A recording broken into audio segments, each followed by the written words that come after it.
Chairman FBR ने non filers को 1 करोड़ रुपए की प्रॉपर्टी खरीदने की इजाजत दे दी है। नॉन फाइलर्स कारोबार और अफराद के खिलाफ एफबीआर के लेन देन ट्रांजैक्शंस पर पाबंदी के इकदाम से मुतालिक आपको अपडेट कर रहे हैं। इसी से मुतालिक मजीद मालूमात हासिल करेंगे। मुदस्सर अली राना इस्लामाबाद से हमारे साथ मौजूद है।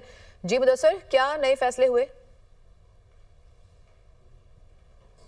जी, चेयरमैन एफबीआर राशिद लंगड़ियाल ने नॉन फाइलर को 1 करोड़ तक की प्रॉपर्टी खरीदने की इजाज़त दे दी है। इससे कबल एफबीआर की जानिब से नॉन फाइलर पर मुकम्मल तौर पर प्रॉपर्टी की खरीदारी और लेन देन के साथ साथ जो बैंक ट्रांजैक्शन है उसको बैन करने की तजवीज़ ज़ेर गौर थी, लेकिन नॉन फाइलर को ख़त्म करके फिर लेट फाइलर की तजवीज़ मुतारफ़ करवाई गई और लेट फाइलर के बाद अब एलिजिबल फाइलर की जो तजवीज़ है वो ज़ेर गौर है।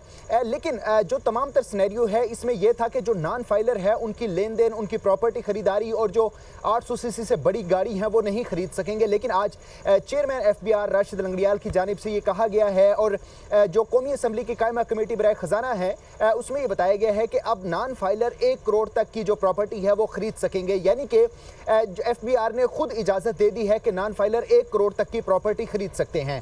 कौमी असम्बली की कायमा कमेटी बराए ख़जाना इजलास में जो तरमीमी बिल है, तरमीमी फाइनेंस बिल है, उसको ले किया गया है और इसके साथ साथ जो 2 अहम पॉइंट्स हैं, नॉन फाइलर के खिलाफ सख्त इक़दाम की मंजूरी भी दी गई है। जैसा कि जो नॉन फाइलर्स के कारोबार होंगे उनको अब बैंक अकाउंट इस्तेमाल करने की इजाज़त नहीं दी जाएगी। अगर उनके बैंक अकाउंट में तकरीबन जो तनख्वाहों की मद में अखराजात होंगे वो रिलीज़ करने की इजाज़त दी जाएगी। इसके अलावा जब तक वो सेल्स टैक्स में रजिस्टर्ड नहीं होंगे नॉन फाइलर के कारोबारों को अब चलने की इजाज़त नहीं दी जाएगी। इसी तरह इनपुट और आउटपुट का जो वैल्यू एडिशन है इसके लिए automated risk management system FBR की जानिब से मुतारिफ करवाया गया है ताकि जो वैल्यू एडिशन हो रही है उस पर आउटपुट का जो टैक्स है उसको बेहतर तरीके से और मुनज़्ज़म तरीके से एफबीआर कलेक्ट कर सके।